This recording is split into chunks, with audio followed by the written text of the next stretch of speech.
Here are solutions for quiz 5 for Math 243. We got midterm grades. Apparently they're right skewed with a mean of 75 and a standard deviation of 20. So this is telling us that, well, sure, why not?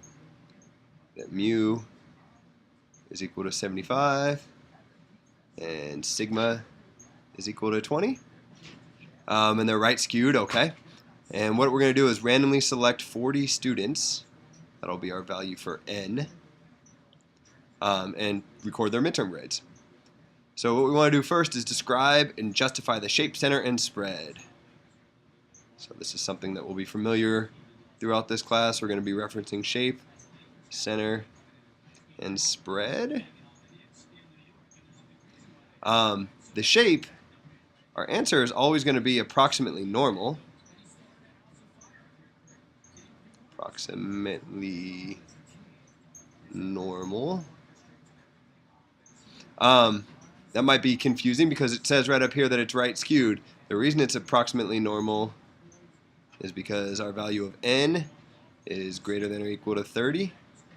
In other words, as long as we have more than 30 observations, what happens is the central limit theorem changes the shape of this distribution. It used to be right skewed, it's now approximately normal. The parent distribution is right skewed, the sampling distribution is approximately normal. Because it's approximately normal, the center will be given by the mean. Actually, let me use some symbols. The mean, specifically, the mean of x bar. The mean of x bar is the same as the mean of x, and the mean of x is given to us up here as 75. So maybe I should say mean of x bar is the same as mu, which is 75.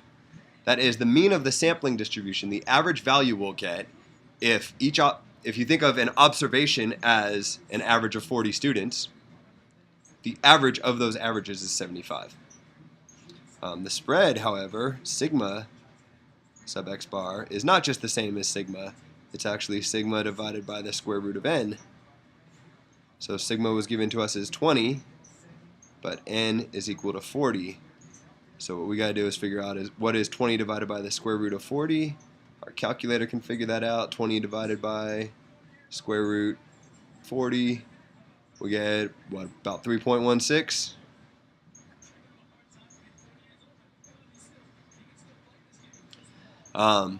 So really, this sampling distribution is, maybe I'll go ahead and draw a picture, is it's got this nice bell-shaped curve, and its mean is equal to 75, and its standard deviation is this 3.16. So I don't know, one standard deviation above would be 78.16, another one above would be 81.32, etc. So in part B here it says find the probability that the average of these 40 scores was below 72. So if there's 75, 72 is roughly one standard deviation below, a little bit less than one standard deviation below. And what we want is the probability that the average was below this point. In other words, we want to find the area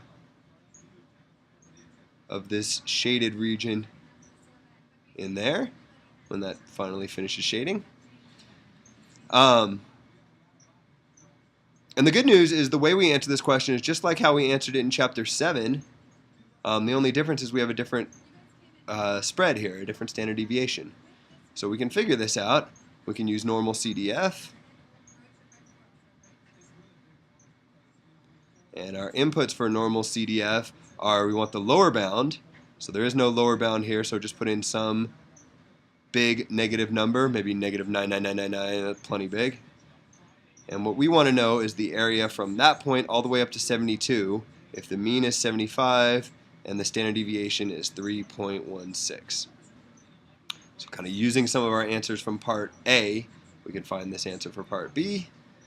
Normal CDF is under distributions here, so if you hit second variables, you get under distributions. The second one is normal CDF, and then we want from some really big negative number all the way up to 72. And we want our mean to be 75 and our standard deviation to be about 3.16. If you do something like that, you get that this area is approximately 0.17. Or if you prefer percentages, that's 17%. In other words, the probability that the average is below 40, I don't know that you need to write all this, but mathematically we'd say the probability that x bar is less than 72, not below 40. Probability that the average is below 72 is 17%. So maybe I'll put another or in here. This, or this. Any of those are fine. There's this picture here. And if that makes sense, the good news is part C is very similar.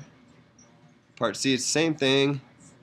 We're still talking about our sampling distribution, so we still have this same bell-shaped curve. Not quite bell-shaped, but close enough. Let's try again. I think that one's even worse. Oh well, who cares? In the middle, 75, and the standard deviation 3.16, and we want to know the probability that we're between 70 and 80. Okay, 70, a little bit more than one standard deviation, maybe a standard deviation and a half over here.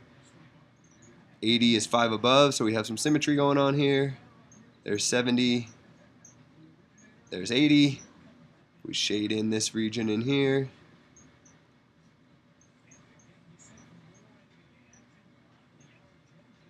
Something like that. We can figure out the area of the shaded region, which corresponds to the probability in question, the probability of having an average score between 70 and 80. So the way you can figure that out is, again, using normal CDF. It's actually very similar to part B. Use normal CDF, but now we have a lower bound. Our lower bound is 70. Our upper bound is 80. Our mean is 75. And our standard deviation is 3.16.